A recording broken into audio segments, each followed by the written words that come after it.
if I had a magic wand and I could force anything to happen, I would make it such that developers are encouraged, people are encouraged to drop out of meetings. Just, I would give everyone in the company, in my own company, I would give everyone the absolute free reign to not attend any meeting they don't feel like attending. So all meetings will be elective. So the managers can have as many meetings as they want, but all meetings will be elective. And we are live. Hey, Scott, how's it going? I'm alive. What's this Interesting. session about, Odie? Yeah. So today we're going to be talking about meetings, right? How, just meetings, because that's one of the things that most technical people hate is meetings and meetings. So yeah. Scott, what has your experience been like with meetings? Well, because I've been in more leadership positions, meetings sometimes are challenging in regards to analyzing what exactly is the return on investment for each meeting that I'm in. And then there's other areas of this discussion that we can have on not just the economics of meetings, but also w- what deserves a meeting and what doesn't. What should be the prerequisites of a meeting and what shouldn't? Maybe those are a couple items. Yeah. Like, okay, so off the top of my head, right? Meetings are one of those things where, earlier in my career, I used to be so, against meetings. It felt like a waste of time. But maybe I can start from is to discuss like why meetings are important. Um, I think meetings are important because like when you work in a company, everybody sees the task at hand from their own perspectives, right? Because no single person can be everywhere all at once. So, and sometimes different projects have different moving parts. So, person A is working on A, person B is working on B, and so on and so forth. And then there may be times where you guys need to sync up and coordinate, right? So that's one importance of meetings. The second importance of meetings in my head is to hold people accountable.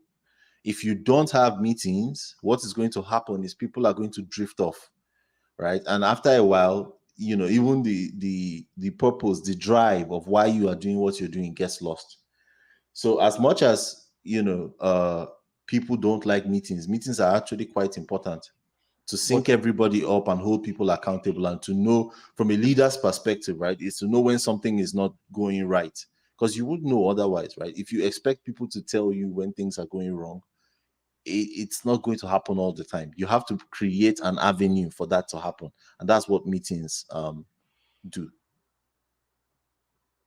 disagree? Okay, let's hear it. I'm literally being devil's advocate right now.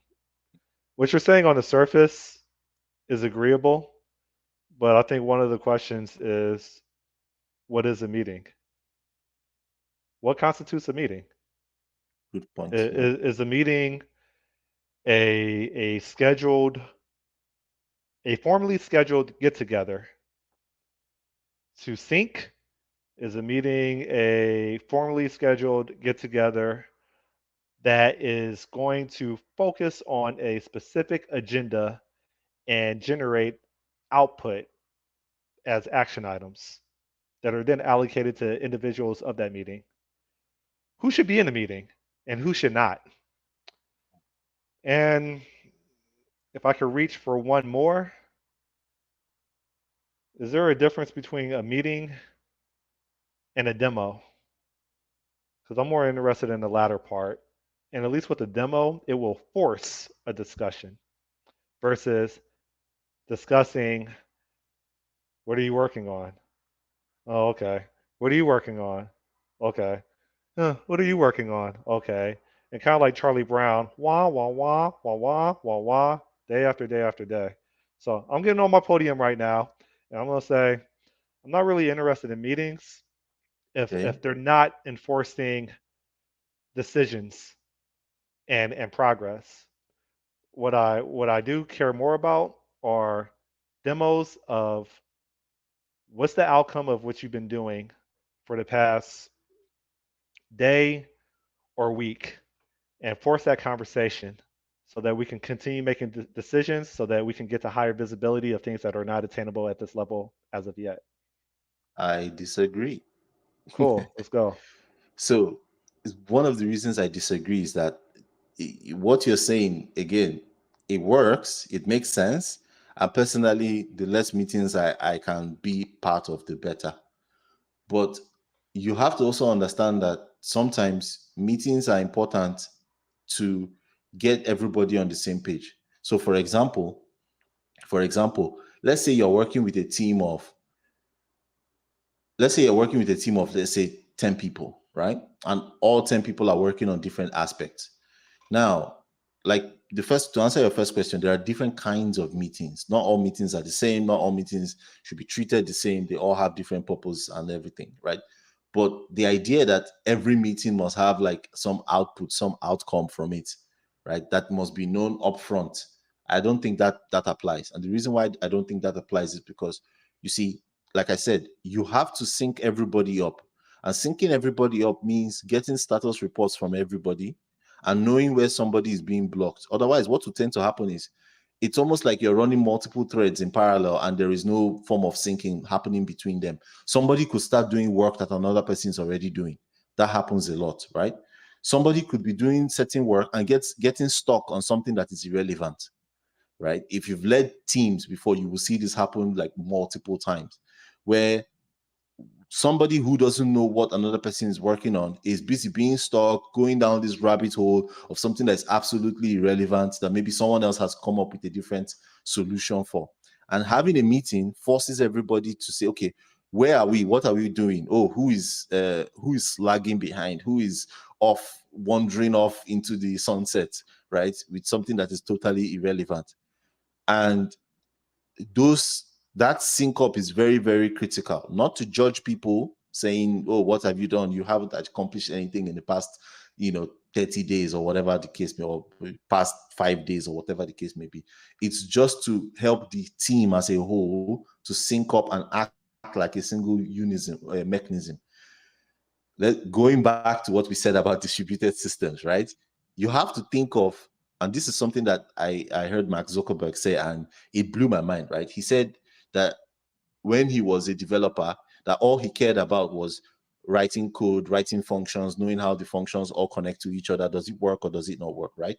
And then when he entered into management, when he became a leader, he started to think of himself as still a programmer, but instead of programming pieces of code or computers, you're programming people, you're programming human beings, right? So you group human beings together, you group people together into functions, quote unquote, that are units that are responsible for one thing, and you have separation of concerns, and you have this, all the engineering concepts for how we coordinate multiple pieces of code running in parallel still applies to coordinating people as well. So let me give you an example. If you have multiple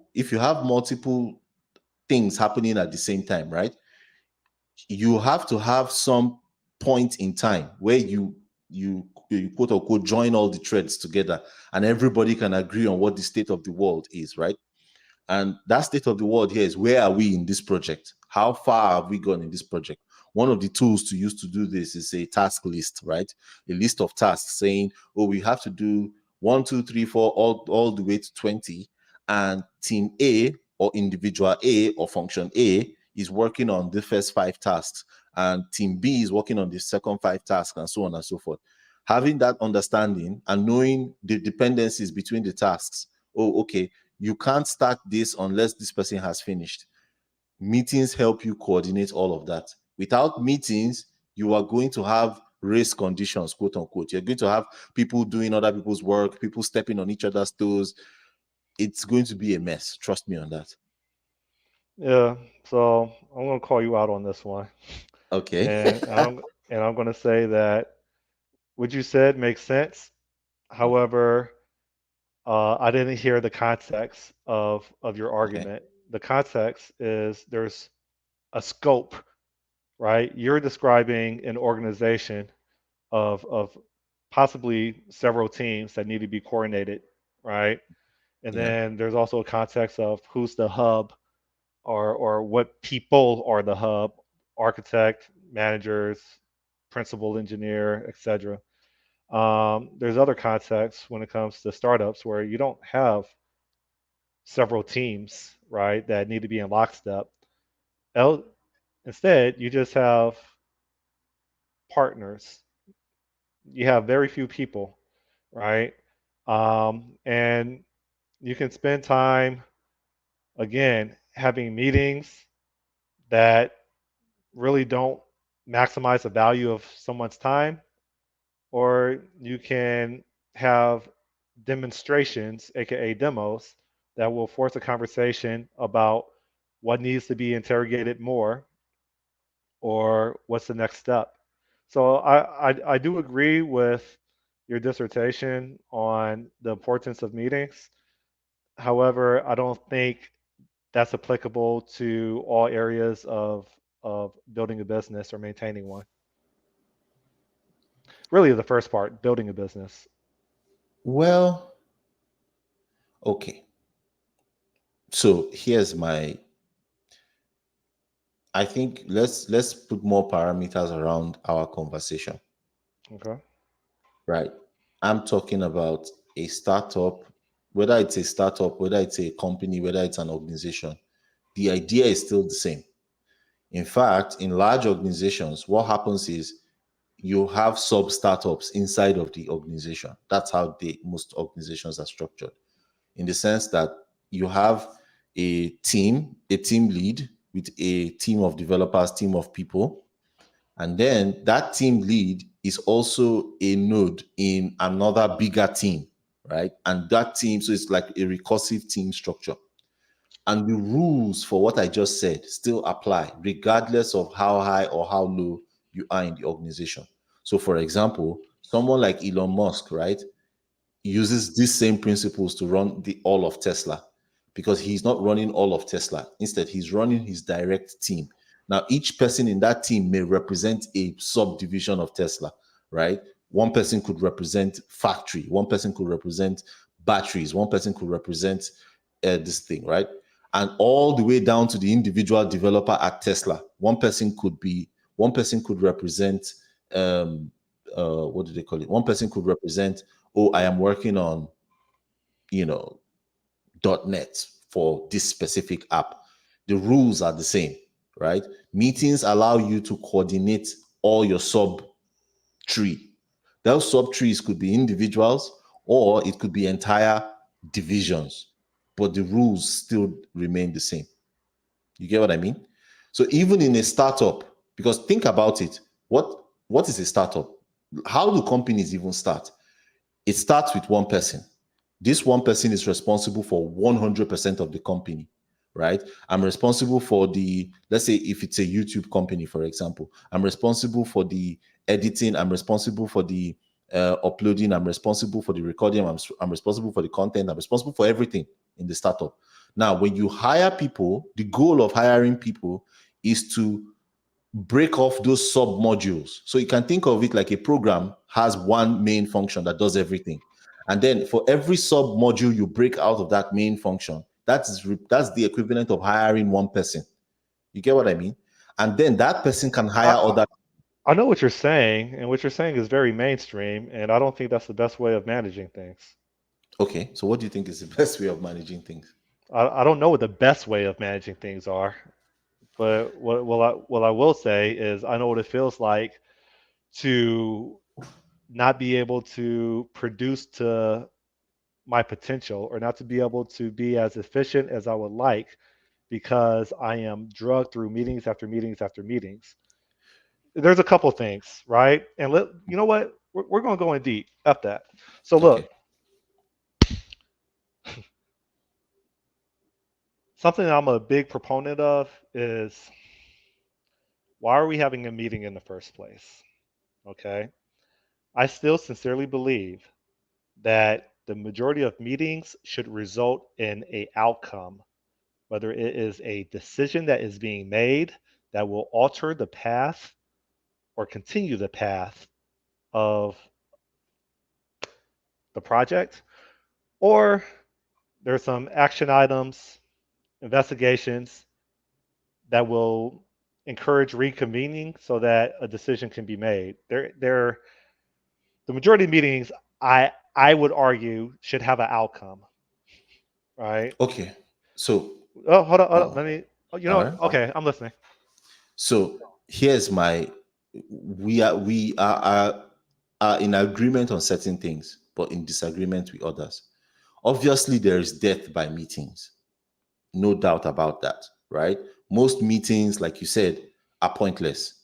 You are in the meeting, nothing that concerns you is important in that meeting, and then they sip off 3 hours, 4.5 hours of your time, of productive time that you are being paid for. I get that.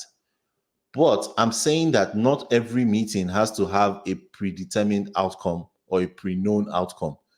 Sometimes having meetings in and of themselves are important. Let me give you an example.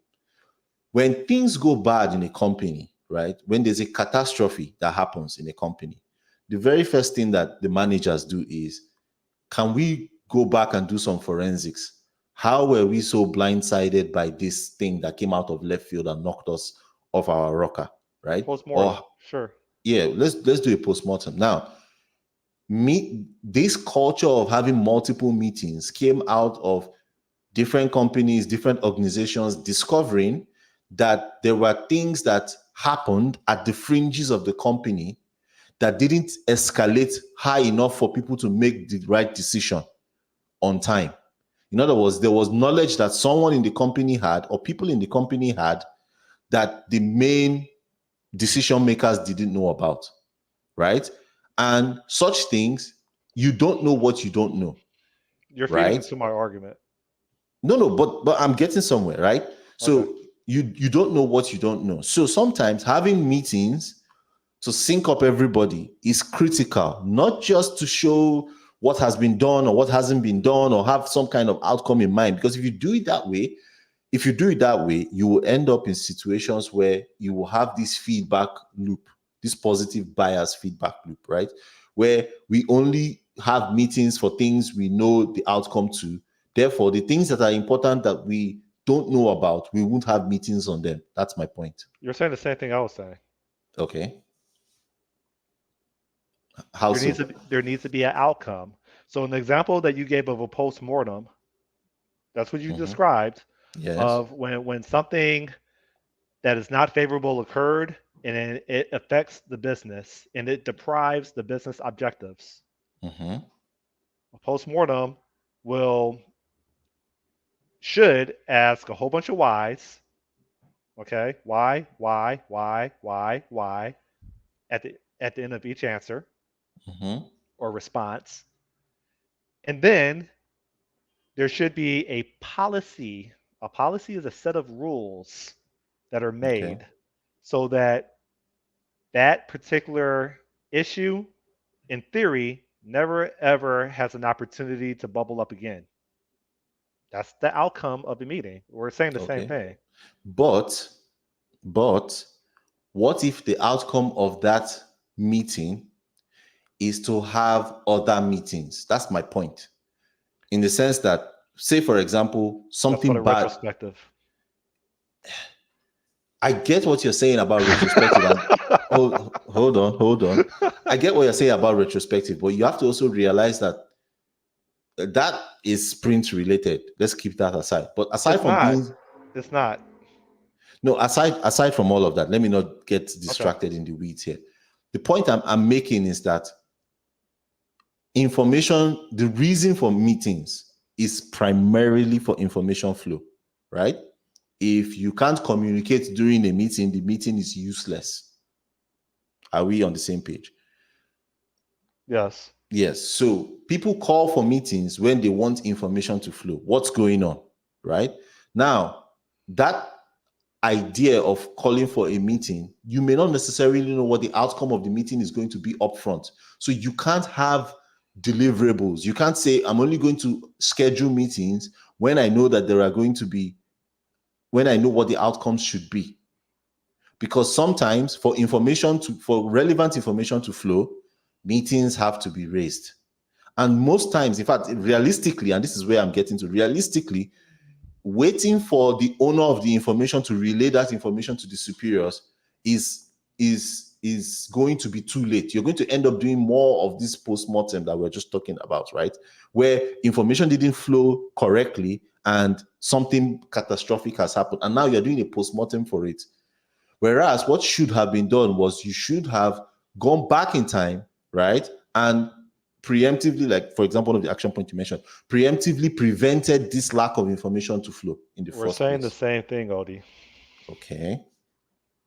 All right. So one is retrospectives are not just a practice of Scrum.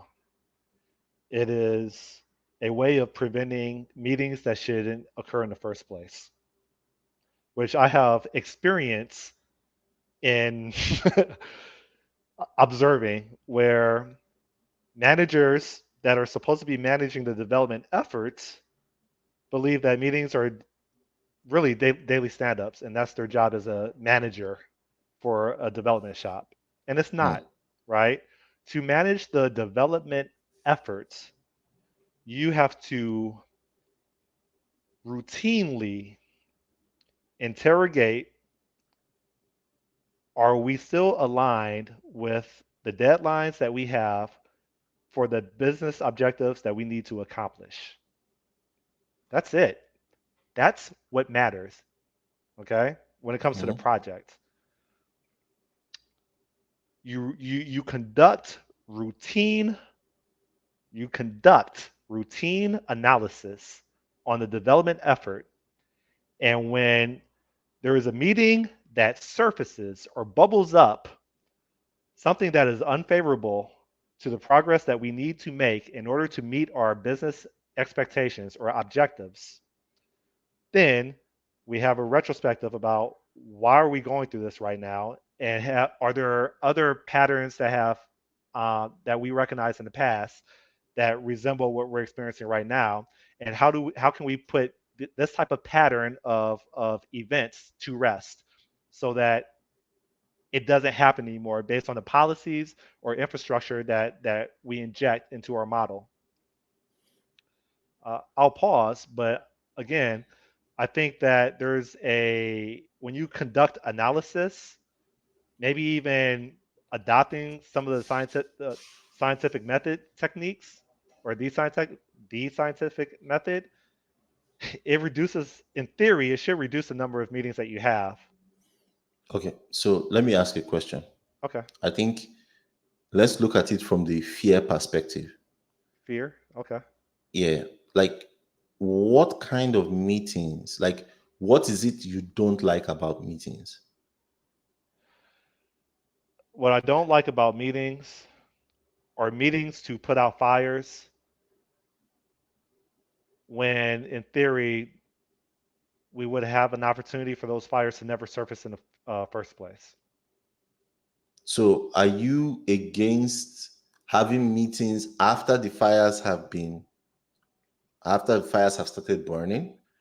I'm against having meetings that, in theory, if we conducted analysis on how we're managing the development effort, we shouldn't be in this meeting in the first place.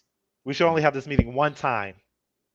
Agreed. And as soon as we identify this pattern, we should have a policy in place that should, in theory, reduce the occurrences, if not stamp it out. And Okay. I've been in organizations that would not do that. They would have a meeting for each fire, for each incident, instead of having a meeting, aka retrospective, on what is discouraging us from delivering on the due dates that we're being held accountable for. Why is this happening? Why is that happening? Oh, really? And why is that happening? And then put together a policy to remove that, if not stifle it from happening again. And I don't see that being done as a mainstream practice. So we're on, yeah, you're right. We're on the same page. But my point is that when the fires happen, there is nothing you can do other than have the meeting, right? I'm not talking about what you could have done before. I'm saying when the bad event occurs, you have to have a meeting. Yes. Now, what you are saying is you're supposed to have another meeting before the fire even happened in the first place. My argument is you're supposed to conduct routine analysis on are we aligned with our business objectives and Mhm. what we're being held accountable for, taking into consideration deadlines. That's what I'm saying. Yes. Yeah, yes. So that means we're on the same page because what you just called this routine analysis meeting is pretty much what I said about having specific meetings to sync everybody up, right? Yes. Now, there may not be an a predetermined outcome, right? But those meetings are just as important. I think for me, so flipping the question on myself, what I don't like about meetings is meetings that don't meetings that don't have any purpose to them. Everything that has been said in the meeting has already been communicated to everybody, right? Or you've done a previous meeting that's similar to the meeting you are about to do, and the information is pretty much the same, where you have redundant meetings. That I hate, right? The second thing I hate about meetings is situations where you call for a meeting and then you overcommit the people in the meeting. Something that was supposed to be a one-on-one with someone becomes a meeting with the entire team because you want to make an example out of them, for example, or whatever. Those are the kind of meetings I don't like either. But meetings are still important because of the flip side of it, which is there are situations where, and I've seen this in projects, where everybody goes out of sync, nobody knows what each other person is doing. And because the manager doesn't like meetings, the whole thing becomes a mess, right? In fact, I have done it as well, where I led a team, I refused to have meetings, and yeah, it everything just gets corrupted, quote unquote. I can understand that. And to quickly deposit a thought in there before you continue is like a lot of things, you have to have compensating processes around that activity, right? So I'm not going to change the topic, but for example, this very much reminds me of the argument about trunk-based development, right? Okay. Where people get very emotional and say, no, you have to do feature branches. It only works with feature branches. You can't do development of anything else. We tried and we failed, right? And you say, "Oh, really? You failed? Okay, you failed.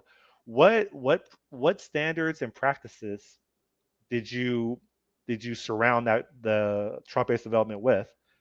And they don't want to have that conversation because it exposes that they didn't really have a process around or standards around how they conduct that type of development activity. So Mm. bringing it back to the same thing with, and I'm already losing my train of thought of why I brought that up as an example or illustration is guide me, Odie. I'm Yeah, losing the yeah, last thing you just said because I want to align it to that. yeah. So I was talking about like people having meetings and roping people in Yeah, yeah. that Okay, don't. okay. I'm back. Thank you. Yeah. So there's there's there's additional practices that need to be in place to support or to encourage that activity to work, right? That tool to work. And so, for example, I'm a big proponent of having a analysis and design document for each team in which each team is working on the components of that system. They build out that component in isolation, they test it in isolation, and then the second stage is they integrate it and then they test the integration of that, right? But they need to have a analysis and design doc, and then that is a input to a meeting to have other people in sync, at least at minimum architects and managers, to review and to disseminate to other teams. I'm I'm open to other teams being included on that review, and for that stuff to be public information within the group. And I'm okay with there being a meeting about it, but I'm just not sure that I like meetings that people can opt into, and not meetings that people are required to be in and they have no input, but they're required to be in that meeting. And I know there's Mm, special cases. I understand that there's special cases, like when the CTO is having a, when the CTO or the CFO or any C band executive is having a coming to Jesus talk with the business, and trying to make sure that people understand expectations and what we're going to forecast and how we need to support that. I get that. That's not the scope I'm talking about. I'm talking about the okay. engineering effort. So Oh, okay. That makes sense. That makes sense. Yeah, I pretty much agree as well. Uh, like you just mentioned with with the CTO or C level executive, setting the pace, setting the expectation for the rest of the team. But there's another aspect that I don't know if you have experienced before is, and this happens a lot with Scrum, Agile teams, is that the it's almost like the velocity of your team is dependent on how many stand-ups you do. So for example, if you do a stand-up every 2 weeks, then people would only deliver things 2 weeks in 2 weeks, right? If you do a stand-up every day, then the speed at which they will deliver things will be faster. not true. I know this is a very hot I know this is a very hot take, but just hear me out, right? Okay. One of the reasons is what I mentioned earlier, in the sense that by having that stand up, people can quickly realize where they need help and ask for help, right? People can quickly realize whether they are working on something that is obsolete easily, right? Because the sync up time is much higher. Um, they, if you don't get that feedback, whatever is the band you set for the feedback, if somebody starts to veer off, you won't find out until the next meeting you have on that feedback, right? Now, the counter argument that I would raise towards it, and this is one of the reasons why a lot of people justify having so many meetings or having stand-ups and so on and so forth. But one of the counter arguments that I have to that is, it doesn't have to be an audio video meeting, right? It could be an async, what we used to call in my previous company, we used to call async stand-up, in the sense that every day we have a Slack bot that just pings everybody and says, what are you working on? Do you have any blockers? Well, what's going on? Give your status update there. And then it's up to the manager, it's up to the leader to look at each person's status update and now decide who to have the meetings with, right? So from that perspective, is something that a lot of companies don't do, and I wish a lot of companies would really pick up. Is that what that does is it gives you the benefit of holding people accountable, right, to their timelines, to their deliverables, making sure that everybody is in sync so that nobody starts veering off and all of that stuff without the drudgery of having everybody on the Zoom call talking, each person saying his own piece and all of that craziness, right? So, but I can see why they are convinced that having more meetings makes more sense, because I can assure you, if you have meetings once every 6 months, your deliverables will come out once every 6 months, or it will come out longer versus if you had meetings every week, right? So it's something to really think about. It sounds counterintuitive, like, oh, everybody is a developer, they should know what to do and they should be able to deliver without being prompted to being on a meeting and all of that stuff. But the reality is, out of sight, out of mind, right? If if you're not having constant sync ups, it's easy to get Yeah, sidetracked. I agree with what you're saying. It's just we're using different verbiage, or maybe not. Okay. I'm saying demonstrations, and you're saying meetings. Show me something of value that is an outcome, and then that's going to force a conversation on the direction to take as a result. No, what I'm saying is That's not what I'm even saying.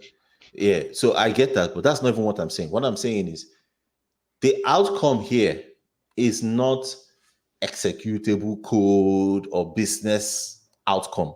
It is. Outcome. So what I mean by outcome is information. That is outcome, right? As long as there is information that is new, that is acceptable outcome. Odie, I'm turning up the temperature. Okay, go ahead. There are organizations, I would argue probably 85% or more, Mhm. that have status meetings every day and they have failed projects and it's normal. I have been on organizations that in theory are very mature at SAFE and all these other acronyms and practices about building or delivering a project.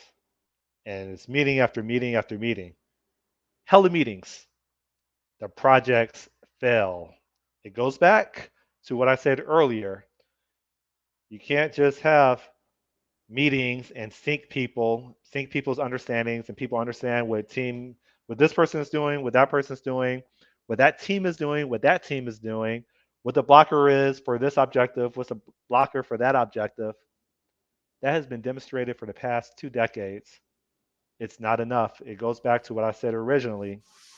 You have to ask the question of what supporting standards and practices do you surround that activity with in order for it to increase the likelihood of a favorable outcome? And that's the part where mainstream is still trying to figure that out. But because they're mainstream, it's monkey see, monkey do, repeat. Monkey see, monkey do, repeat. Instead of experimenting and making informed decisions based on analysis that comes from data. This whole development effort is based on monkeys seeing and repeating each other.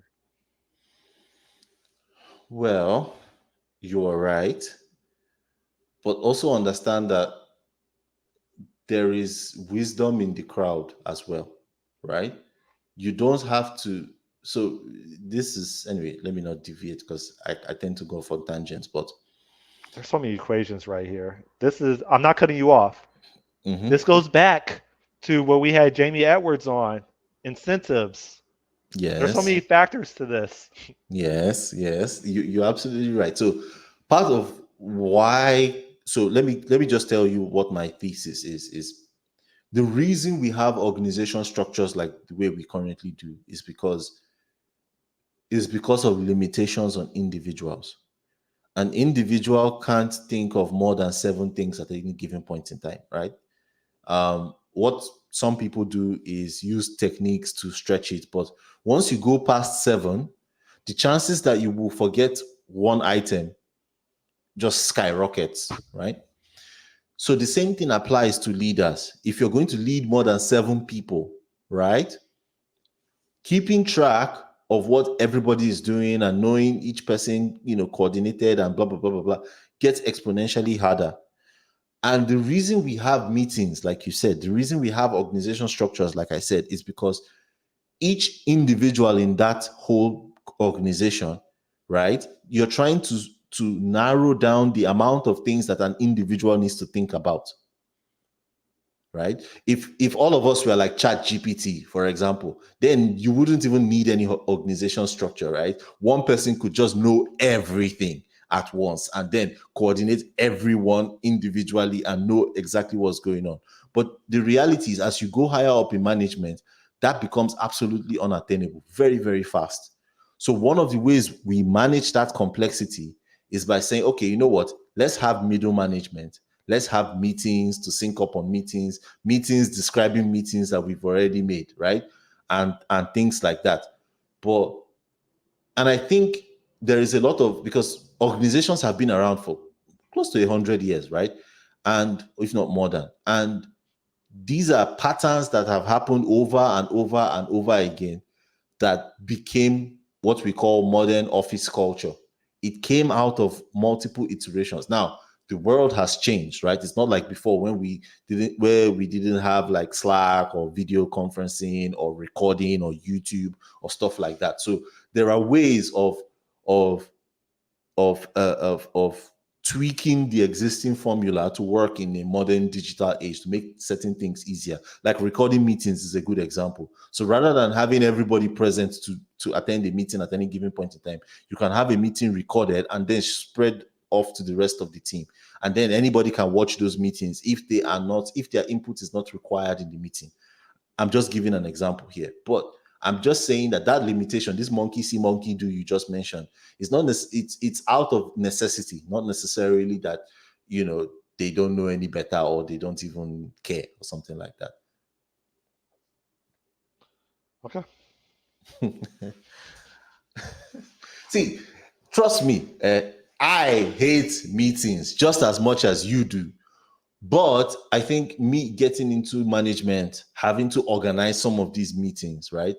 I can see the value in it. But just like with any other tool, right, it can get overused, especially when there is, but going back to what we talked about with Jamie about incentives. When a manager's incentive are set as how many meetings did you schedule, how many meetings did you organize, and they use that to measure the effectiveness of a manager. I think that's the wrong incentive. You end up in a place where you have, I told you, even in that episode, I said it. I would, as a manager at cyberspace, right, I would attend meetings from 9 a.m. to 5 p.m. During the entire work hours, I would spend it doing meetings that I would now spend 5 p.m. to 9 p.m. actually doing the work every single day, right? That was just ridiculous. And that is not how my time should have been spent. My time should have been spent maybe meetings 20% or 10%, if not 5%. Um, that should be how much meetings should take, while I should spend 95% actually executing.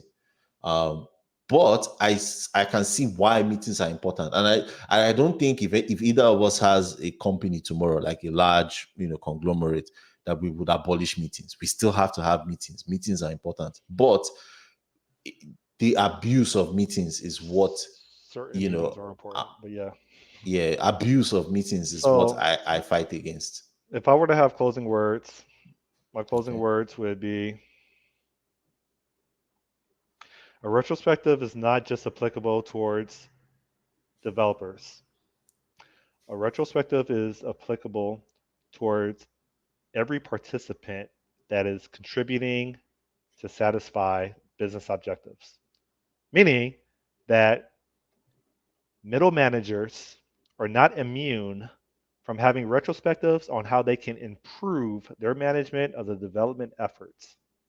Hmm. Correct. Correct. I totally agree with that.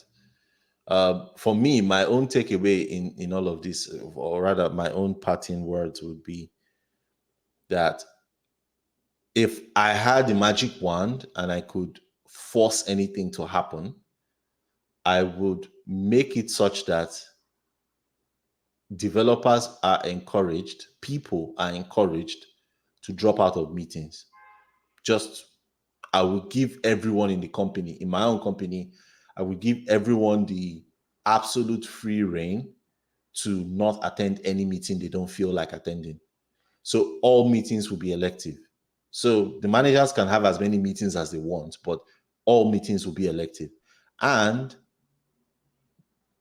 the only thing I would do would be to make sure that every meeting is recorded. We live in 21st century, rather we live in 2023.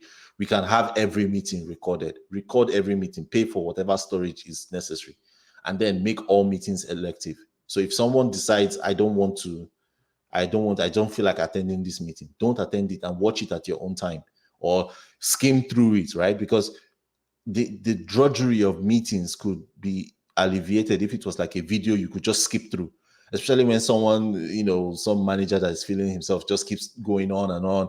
You just have a slider, just and, and slide to the really important parts or something like that. So yeah, if my takeaway is, if I had the powers, I would make all meetings elective. Nobody should be shamed for dropping off a meeting. Nobody should be shamed for not attending a meeting, right? Um, that's how I see it.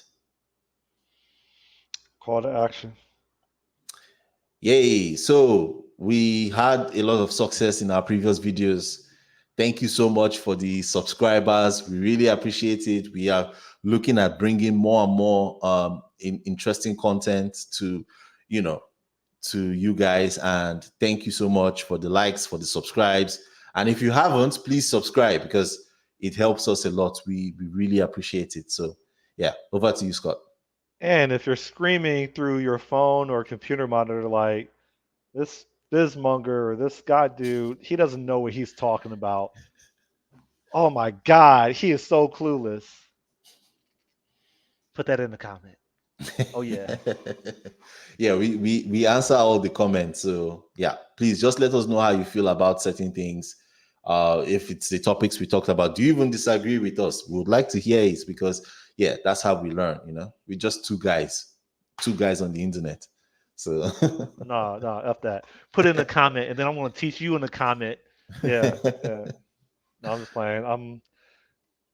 I only have my experiences, and my experiences are totally likely to be the wrong way of doing things. And so you teach me how to be more effective, you increase my worth, I make more money. It's win-win. So it's win-win. All right. So bye, guys. peace. See ya.